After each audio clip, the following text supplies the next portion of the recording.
من ماذا؟ ليذهب حتى يتصدق بهذه الصدقة على 60 مسكينا.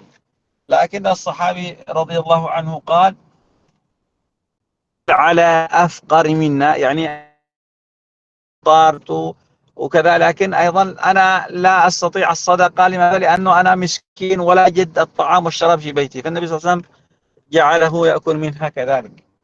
إذن هذا وقال هذا يبين عن النبي صلى الله عليه وسلم ذكر الكفارة للذي يفطر، والكفارة كما ذكرنا هذا الدليل، والكفارة لابد أن يصوم بدلا عنها ويكفر إحدى الثلاث التي ذكرت. تفضل. Baik. Dalam pembahasan jima, ya salah satu yang membatalkan puasa. Di sini jimanya ada syarat. Ya, syaratnya jima mukhtaron. Apa makna mukhtaron? Jadi jimanya ini ya disebabkan karena ikhtiar kedua orang tersebut ya. Jadi bukan karena ikroh, bisa mobil ikroh, bukan karena paksaan. Jadi mukhtaron itu ya ikhtiar, ya memang dua-duanya gitu ya. Nah, jadi dua-duanya melakukan hal tersebut, berkeinginan melakukan hal tersebut. Nah, maka bagi orang yang jima di siang hari bulan Ramadan, bagi mereka adalah yang menimpa mereka ada beberapa hal. Yang pertama, batal puasanya. Ya. Yang kedua, alaihil qadha, ya dia juga harus mengganti. Ya. Kemudian maka bagi mereka berdua adalah kafarat. Nah, dan kafarat di sini disebutkan ya, yang pertama adalah membebaskan budak. Ya, jadi budak itu ya ketika mungkin zaman-zaman dahulu ketika perang ya, lalu yang tertangkap dijadikan budak bisa dijual. Nah, maka bagi mereka harus membebaskan budak. Ya, dicari siapa mungkin atau di negara mana mungkin. Nah, begitu. Lalu yang kedua, jika dia tidak bisa atau nggak mampu, ya maka berpuasa dua bulan berturut-turut. Nah, di sini ditekankan yang dimaksud dengan berpuasa 2 bulan berturut-turut adalah ketika pelaku, ya suami dan istri ini ketika berpuasa untuk membayar kafarat, puasa sudah sampai hari ke-40 atau hari ke-50. Ya. Kemudian di hari ke-51 dia berbuka. Ketika suami dan istri berbuka atau tidak berpuasa di hari ke-51, maka wajib bagi mereka untuk mengulang kembali ya dari awal. Jadi mengulang lagi dari awal berturut-turut gitu ya. Baik. Lalu jika tidak mampu maka memberikan makan orang miskin. Nah, kemudian di sini dalilnya adalah ketika hadis Nabi Muhammad SAW ya tentang seorang sahabat yang datang pada Nabi ya tentang bahwa dia mengadu ya dia telah berjima di siang hari bulan Ramadan. Maka kata Nabi apa? Hal tajid raqabah, apakah kamu punya budak untuk dibebaskan? Ya, maka dijawab tidak punya. Ya. Lalu ditanya lagi, hal tastati' an tasuma syahraini mutatabi'ain, apakah kamu mampu untuk berpuasa 2 bulan berturut-turut? Ya, tadi makna mutatabi'ain tadi ya dijelaskan harus berturut-turut ya, berkesinambungan sampai 60 hari. Ya. Kemudian kalau nggak bisa ya maka memberikan makan 60 orang miskin. Nah, jadi bagi orang yang berjima di siang hari bulan Ramadan, maka tidak cukup bagi mereka cuman mengqadha saja. Ya, tidak cukup bagi mereka hanya mengqadha, tapi wajib bagi mereka membayar kafarah. Nah, membayar kafarah ini dilakukan melakukan salah satu dari 3 hal tersebut. Yang pertama, ada itqu raqabah, membebaskan budak. Yang kedua, puasa 60 hari berturut-turut, atau yang ketiga, memberi makan 60 orang miskin. Nah, bagi orang yang wajib bagi mereka atau bagi orang yang berzina berhubungan suami istri di siang hari Ramadan, maka mereka harus melakukan salah satu dari 3 hal tersebut. Tafadhal ya. طيب بعد أن تكلمنا على الجماع بأن الإنسان إذا جامع أي التقى رجل وامرأة فإنه ماذا؟ فإنه يقضي ويفسد الصوم ويقضي ويأتي بكفارة. كذلك يفسد الصوم الإنسان الذي ينزل المني، والمقصود بإنزال المني يعني إما بالاستمناء وهو ماذا؟ وهو اللعب بالعضو التناسلي حتى يلقي المني، أو باللمس ووضع الجلد والتقبيل للرجل والمرأة حتى ينزل.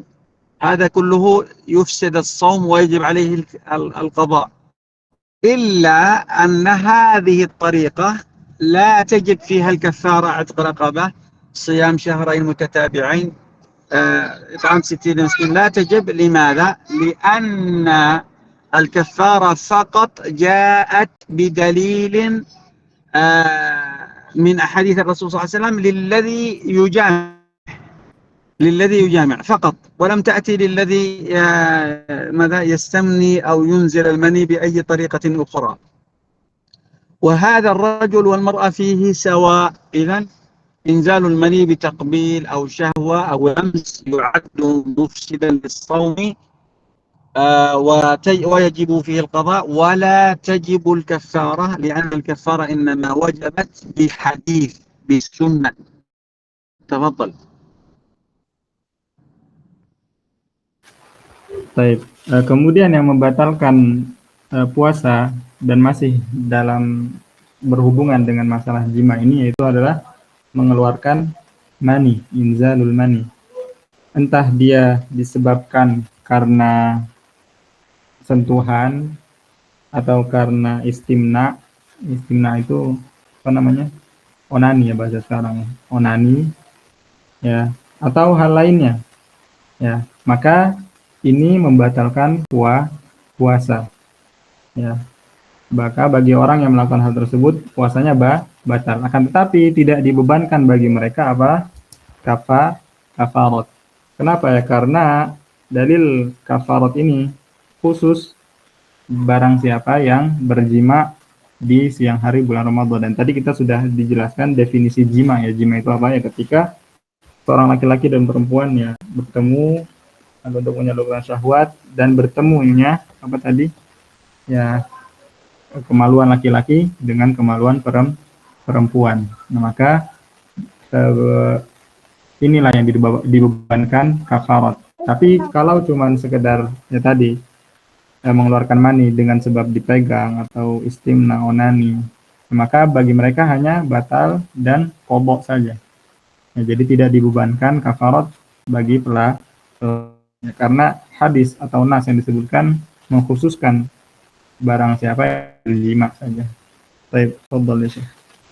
طيب المسألة يعني الأخيرة في الجماع سأتكلم عليها وأشرح مسألة أخرى في باب الطهارة. مسألة وهي إنزال المني بغير اختيار. ما معنى المقصود بغير اختيار؟ يعني إنسان والمني ينزل بدون لا يشعر، فهذا إذا كان مريض والمني ينزل بغير ما يشعر لا يفطر. وكذلك إذا كان الإنسان نائما واحتلم لا يفطر ولا يجب عليه القضاء. لماذا؟ لأن الإنسان النائم مرفوع عنه القلم، رفع عن أمة الخطأ، يعني رفع عن القلم عن 3، وذكر النبي صلى الله عليه وسلم النائم حتى يستيقظ، يعني إذا هو يحتلم لا يفطر. لا، إذا احتلم وهو نائم لا يفطر، للحديث ماذا؟ رفع القلم عن 3. ولذلك يعني الإنسان إذا أمنى بغير اختياره، يعني ما معنى بغير اختياره؟ لا يستطيع التحكم بالمني لأنه مريض أو نائم، فهذا لا يفطر ولا يقضي. تفضل. Baik, kemudian yang masih bersangkutan atau berhubungan dengan masalah jima ini adalah bagi siapa yang mengeluarkan mani, akan tetapi bukan karena kehendaknya. Ya tadi kan mungkin karena kehendaknya ya, sebelumnya yang entah dipegang atau karena dan sebagainya. Nah, yang kemudian ini mengeluarkan mani, tapi bukan karena kehendaknya. Ya entah mungkin karena sakit, atau karena mimpi basah, karena tidur, ya Islam. Ya maka puasanya tetap tetap sah, tetap diterima. Jadi bagi mereka yang keluar mani karena mungkin mimpi basah, ya maka puasanya harus tetap dilanjutkan. Ya, kenapa? Ya karena dia dalam keadaan tidur gitu ya. Dan orang yang tidur itu diangkat kolam, maksudnya diangkat kolam ya tidak dihisab, maksudnya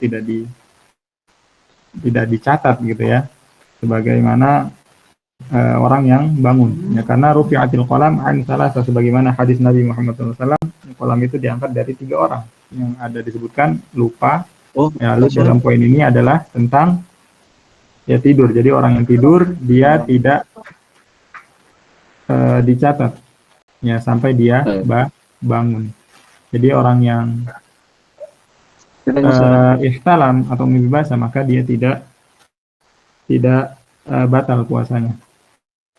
Entah jadi yang maksud bi-ghairi ikhtiarin ini ya karena sebab ihtilam, mimpi basah, atau karena sakit misalkan. Baik, تفضل يا شيخ. طيب المسألة التي في الطهارة، الإنسان النائم الذي يحتلم له 3 حالات. الحالة الأولى أن يرى وهو نائم أنه جامع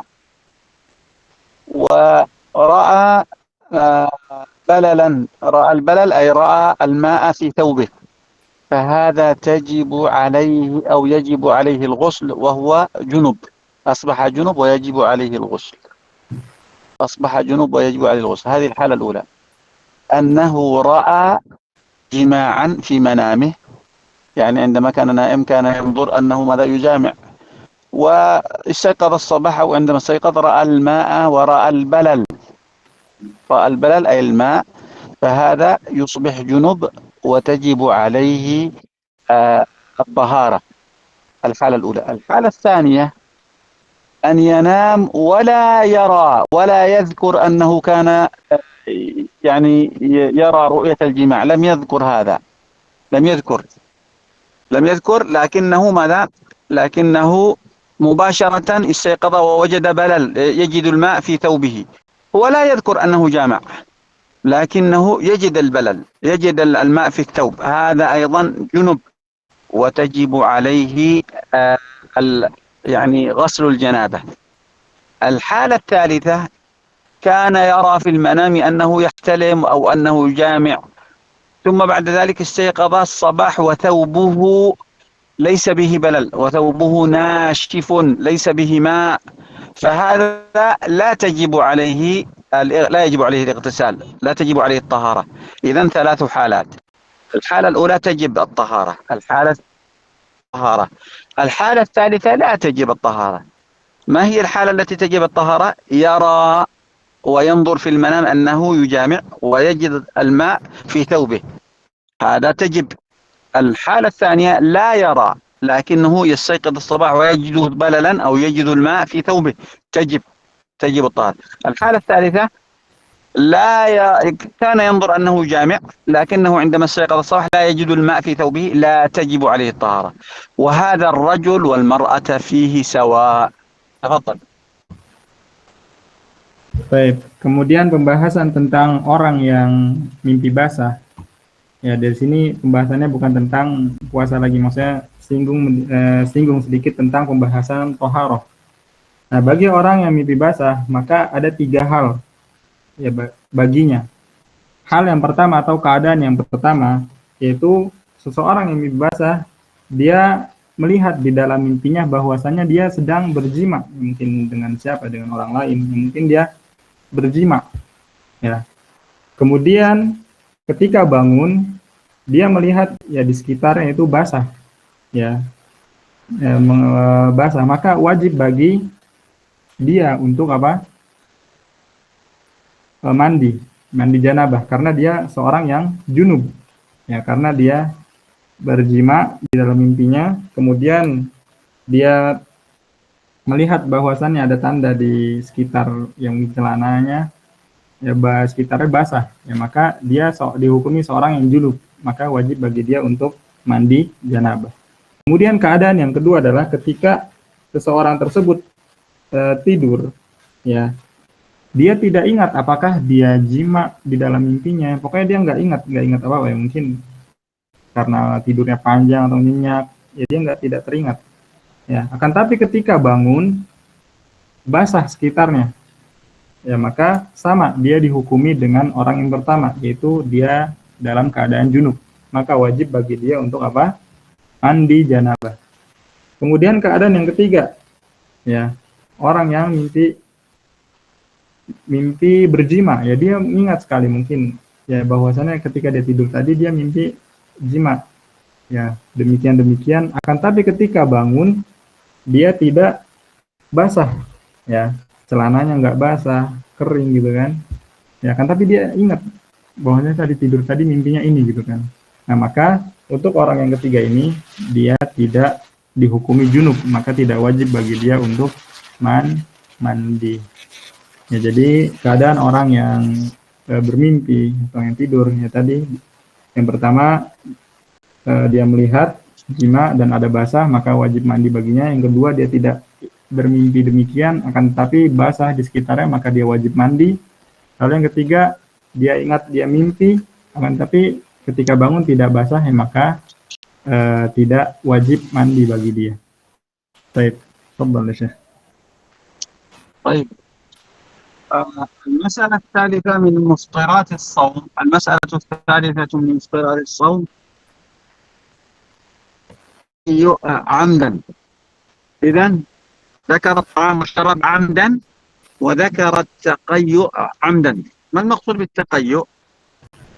التقيؤ هي إدخال اليد إلى الحلق أو إدخال أي شيء إلى الحلق وحتى تحاول أن تخرج الطعام من المعدة، تخرج الطعام من المعدة بأي طريقة، اسمها تقيؤ. إذن ما هو التقيؤ؟ هو إخراج ما في البطن بأي طريقة، سواء تدخل الإصبع إلى الحلق حتى تخرج الطعام أو أي شيء تخرج الطعام من المعدة، يسمى تقيؤ. فهذا التقيؤ إذا كان عمدا، أي تصنعه وأنت تعرف أن هذا يفطر عمدا، فإنه يفطر. لماذا؟ لأن النبي صلى الله عليه وسلم قال: من ذرعه القيء. والذي أخرج الطعام من بطنه بغير ما يشعر أو ليس له سبب تسبب فيه، فإنه لا يفطر، لأن النبي صلى الله عليه وسلم قال: من ذرعه القيء، ماذا؟ من ذرعه القيء فليس، يعني قال عليه الصلاة والسلام: من ذرعه القيء فليس عليه قضاء، ومن استقاء عمدا فليقضي. ما معنى ذرعه القيء؟ ذرعه القيء أي أصابه، ومعنى ذرعه يأتي له شيء سريع. يعني ما معنى ذرع؟ يعني مشكلة سريعة. عندما تكون المشكلة سريعة تسمى ذرع أو ذرعه، وهذا أحد المعاني لكلمة ذرع. إذا ما معنى ذرع؟ أصابه أو غلبه، هذا معنى ذرع. من ذرعه القيء فليس عليه، أي إذا جاء القيء بنفسه ليس أنت تتدخل فيه، فليس عليك قضاء. ومن استقاء، كلمة است طلب، كلمة فقط السين والتاء مقصود بها طلب، أي الذي يطلب القي، أي يخرج القي من بطنه أو يخرج الطعام والشراب من بطنه، فإنه ماذا؟ يقضي. استقاء أي طلب القي عمدا فليقضي، والمقصود فليقضي أي يصوم مكان يوما بدل اليوم التي خرج منه أو خرج الطعام من بطنه عمدا. تفضل، هذا معنى المقصود بالقي. إذن من مفطرات الصيام القي عمدا، ولم يقل القي فقط، لابد أن يكون عمدا. تفضل. Baik, selanjutnya untuk pembatal puasa yang ketiga adalah taqayyu amdan. Nah, taqayyu bimakna madza? Taqayyu artinya apa sih gitu kan? Ya, dalam bahasa Indonesia ya taqayyu itu muntah. diartikan muntah. Akan tapi di sini harus diikuti dengan kata amdan. Maksudnya apa? Disengaja. Yaitu muntah dengan sengaja. Baik. Nah, muntah dengan sengaja ya mungkin dengan cara ya dia memasukkan jarinya sampai ke tenggorokannya sehingga mengeluarkan apa yang ada di dalam perutnya. Ya, maka bagi orang yang melakukan hal tersebut batal puasanya. Adapun orang yang muntah akan tapi tidak dengan disengaja, ya maka bagi dia apa?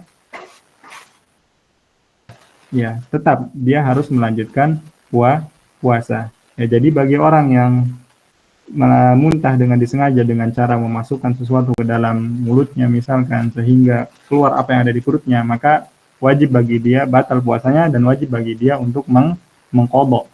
Ya. Akan tapi bagi orang yang tidak disengaja maka puasa tetap berlanjut. Ya. Apa dalil bahwa orang yang dalil orang yang muntah tidak disengaja tetap melanjutkan puasanya dan dalil orang yang muntah dengan disengaja maka wajib untuk qadha.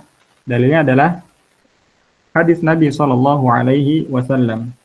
Ya, yang pertama ini menceritakan atau menjelaskan tentang tidak wajib mengqadha bagi orang yang keluar muntah tidak disengaja. Ya, man dzara'ahul qai'u falaysa 'alaihi qadha.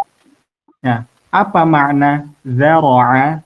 Ya, makna dzara'a ini bisa diartikan dengan ghalaba, artinya dikalahkan.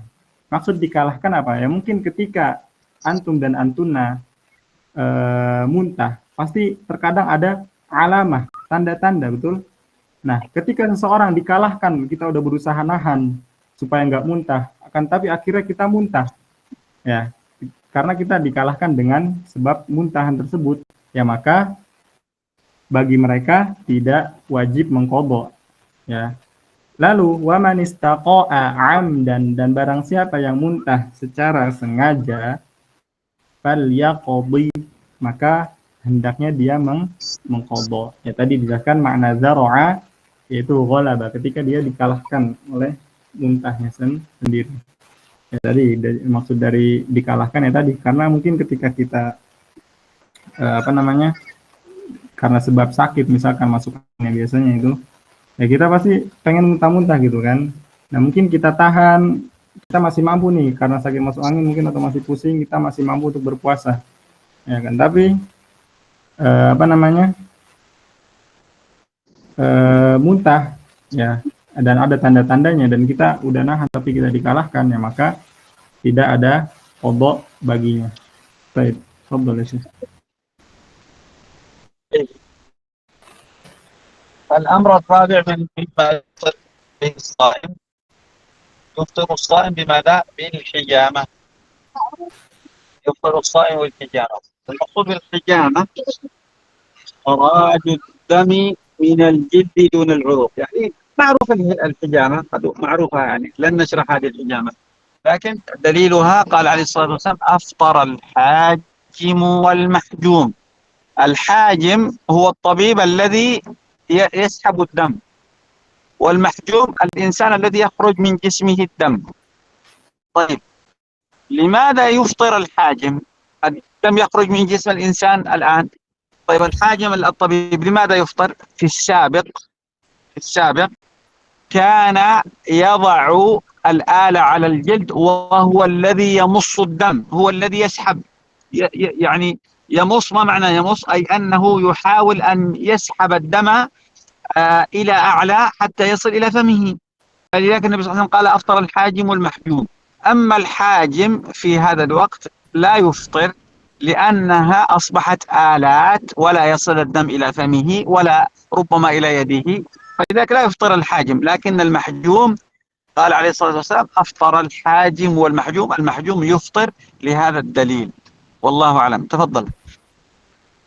Baik, kemudian pembatal puasa yang keempat adalah al-hijamah.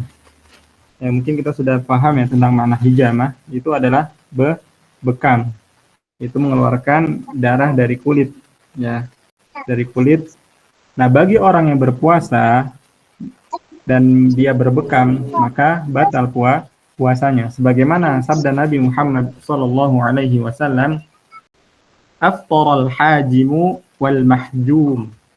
Ya, maka orang yang membekam, ya hajim fa'il, wal mahjum maf'ul, ya maka orang yang membekam, ya tabib, ya dokternya yang melakukan bekam, dan orang yang dikenai bekam, ya jadi yang dibekam gitu ya, ya maka dua-duanya batal puasanya.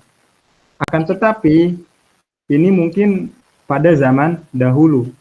Ya kenapa? Karena pada zaman dahulu bekam itu dilakukan menggunakan mulut. Ya jadi tabibnya itu nyedot darah itu pakai alat, tapi pakai mulut ya disedotnya. Nah, maka takut sampai darah kepada mulutnya, sehingga pada hadis ini dokternya ya maka batal. Akan tapi melihat dengan keadaan yang sekarang yang punya alat yang canggih gitu ya, maka dokternya tidak batal puasanya. Jadi yang batal hanya apa namanya, yang dibekam saja. Saya tafadhal ya Syekh. طيب مثل الحجامة الفصد أو الفصد. الفصد، ما المقصود بالفصد؟ هو توجد آلة يضرب بها الجبهة أعلى الوجه ومقدمة الرأس، المكان الذي يسجد به الإنسان، يوجد آلة أضرب به فيخرج دم كثير من هذا المكان، وهذا الفصد يعتبر إفطار لأنه مثل الحجامة ويزيد. وهذا الفصد لا يعرفه إلا ماذا المتخصص بهذا العلاج. علاج اسمه الفصد، وهو إخراج الدم الفاسد من الجبهة أو من الرأس، غالبا ما يكون في الجبهة أعلى الوجه. هذا إخراج الدم من هذا المكان يعتبر فصد، وهو إفطار كذلك مثل الحجامة. تفضل. Lalu yang semakna dengan berbekam adalah al-fasdu. Nah, al-fasdu ini apa? Yaitu mengeluarkan darah dengan cara melukai pembuluh darah yang ada di jidat ya. Ya mungkin kalau pernah pasti ya terlintas sebuah video orang yang ketika nusukin apa gitu ya, jarum apa namanya yang kecil itu, tek, habis itu langsung keluar darah ngocor. Nah, ya entah itu mungkin untuk donor ya, mungkin zaman dahulu donor darah, ataupun mungkin yang buat pusing kali ya. Nah maka sama, yaitu tetap kan puasa, akan tapi khusus ya, untuk yang melakukannya di jidat ini maka dinamakan fasdun. Baik, tafadhal ya Syekh. طيب كذلك في معنى الحجامة الفصل، وفي معنى الحجامة مثل الحجامة كذلك في الإفطار الذي يعطي المسلم دما من دمه، هذا نسميه ماذا؟ المتبرع، أي يعطي الإنسان أو يخرج دمه لإنسان آخر. متبرع بالدم، المتبرع بالدم الذي يعطي من دمه لإنسان آخر، أي يعطيه دما كثيرا، يخرج من جسمه دما كثيرا بعلبة أو بقربة، وهذا الماء وهذا الدم يعطى لإنسان آخر، يسمى ماذا؟ يسمى تبرع بالدم، هو مثل الحجامة في الإفطار. تفضل. Kemudian yang semisal dengan hijamah dan fasdu tadi adalah tabarru'. Itu apa? Dia mengeluarkan darah bertujuan untuk yang memberikan darah tersebut kepada orang lain, yang mungkin dalam bahasa sekarang ya donor darah gitu ya. Nah bagi orang yang melakukan hal tersebut ya maka sama ya batal puasanya. Baik, طيب هذا بالنسبة للتي يفطر. الحجامة إخراج الدم بالحجامة، بالفصل، بالتبرع، أي أن تعطي إنسان مسلم آخر دما من دمك حتى إذا كان مريض حتى ماذا؟ حتى يستفيد منه أو يعيش. أما الذي لا يفطر هو الجرح البسيط، الرعاف إذا لم يرجع الدم إلى الداخل، كذلك ماذا؟ يعني قلع الأضراس إذا كان للضرورة وخرج دم منه قليلا، فإنه إذا لم يرجع الدم إلى الداخل فإنه لا يفطر. تفضل. Baik, jadi 3 hal tadi yang ketika keluar darah maka membatalkan puasa. Yang pertama ada hijamah, yang kedua al-fasdu, yang tadi mengeluarkan darah dari kening ya, dari jidat. dilakukan kecuali orang-orang yang khusus saja, dan yang melakukannya pun mungkin ya spesialis. Baru jadi, adapun dengan sebab selain dari itu, misal karena cabut gigi, ya cabut gigi, atau mungkin karena mimisan, ya maka ini tidak membatalkan puasa. Atau mungkin lagi sikat gigi, terkadang ya ada darahnya gitu kan, nah itu tidak membatalkan puasa. Baik, tafadhal Syekh.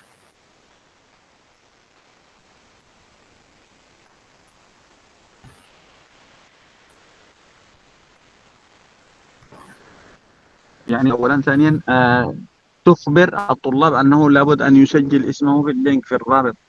لماذا؟ لأن درجة الحضور والغياب تكون درجة أخرى غير الاختبار، فهذا ضروري كل طالب أن يسجل في هذا الرابط باسمه كما هو مسجل في الكشف الذي هو إتباع. كذلك إذا يوجد سؤال تفضل، ما لم نختم. بارك الله فيك. Baik, mengingatkan ya Syekh, dari Syekh bahwasanya untuk mengirim nama-nama bagi yang hadir ya, karena kehadiran mempunyai nilai tersendiri selain dari nilai ikhtibar atau ujian. Tapi barang siapa yang punya soal atau pertanyaan yang mungkin bisa ditanyakan. Yang di soal ya Syekh. تفضل. Baik.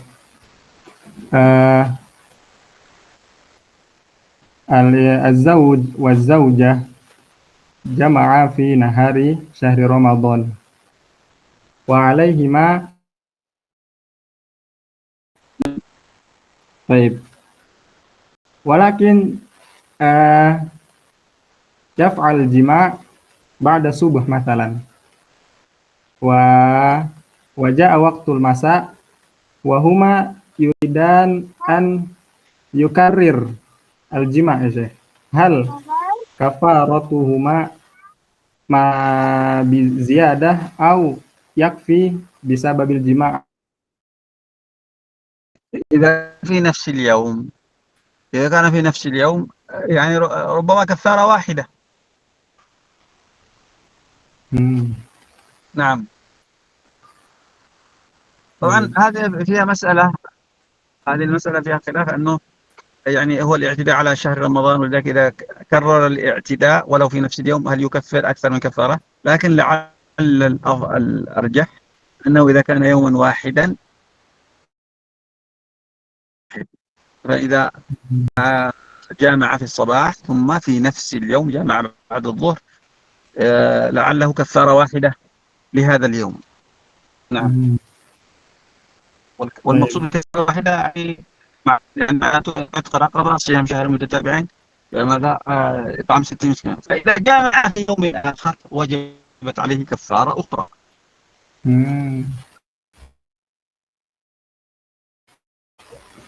ثم ثانيا يا شيخ، أما بالنسبة للذي يقع على أهله أو عفوا، أما بالنسبة للذي يجامع في الليل من المغرب حتى الفجر، المهم أنه لا شيء عليه. المهم أنه يعني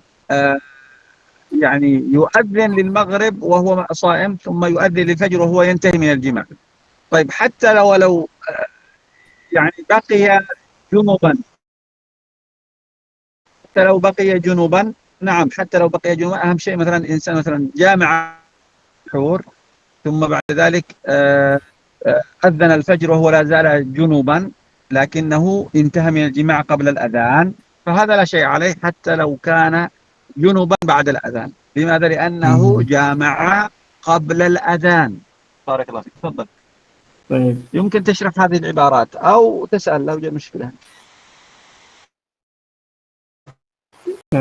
kemudian soal akhir, نعم. هذا من شروط الكفارة الجماع بين الزوج والزوجة مختارا، لكن لو زوج يعني ماذا يريد ولكن الزوجة لا تريد، إذن بسبب الإكراه، هل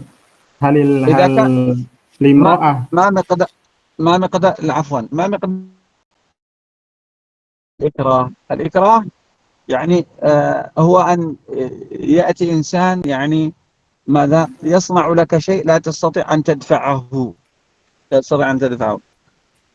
فإذا هي لا تستطيع أن تدفع هذه المشكلة يعد إكراها، لكنها إذا استطاعت أن تدفع هذه المشكلة فإنها ماذا يعتبر مفطرة مثله. لماذا؟ لأنها قادرة. أما الإكراه هو عدم القدرة، ولذلك هذا يسمى ماذا؟ إكراه ملجئ وإكراه غير ملجئ. والإكراه الملجئ أي لا أستطيع أن أصنع معه شيء. نعم. فإذا كانت لا تستطيع أبدا فليس عليها كفارة، وإن كانت تستطيع أن تدفع هذا الشيء فإنها مثله تجب الكفارة. طيب يا شيخ، شكرا جزاك الله خير. طيب يا شباب أو الشابات، هل عندكم سؤال ما يتعلق المفطرات في الصوم؟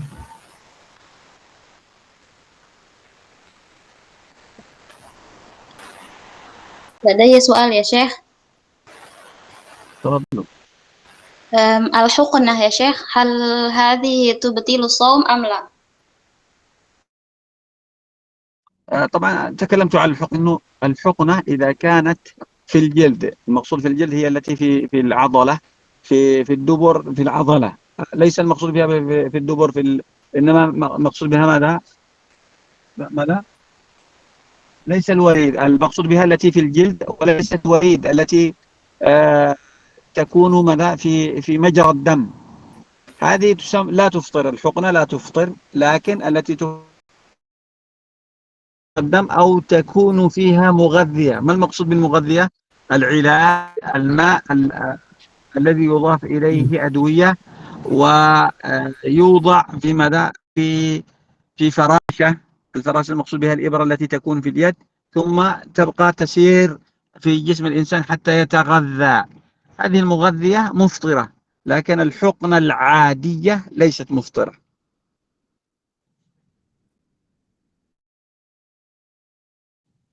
فهمتم المقصود أو لا؟ نعم فهمت يا شيخ. إذن الحقنة التي كانت في الجسم العادية هذا لا تبطل يا شيخ؟ لا تبطل، نعم. نعم، جزاك الله خيرا. بارك الله فيك.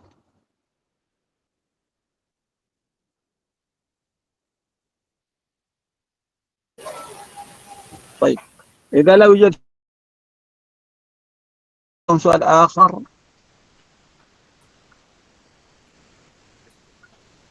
هل طيب عندكم سؤال يا شباب؟ لو لا يوجد كيف يا شيخ؟ خلاص ممكن نختم. نعم. سبحانك اللهم طيب. وبحمدك. شكرا يا شيخ على علمك، وهيا نختم هذا اللقاء بالدعاء كفارة المجلس. سبحانك اللهم وبحمدك، أشهد أن لا إله إلا أنت. السلام عليكم ورحمة الله وبركاته. وعليكم السلام ورحمة الله وبركاته. جزاك الله خيرا يا أستاذ لطفي والشيخ، جزاك الله خير.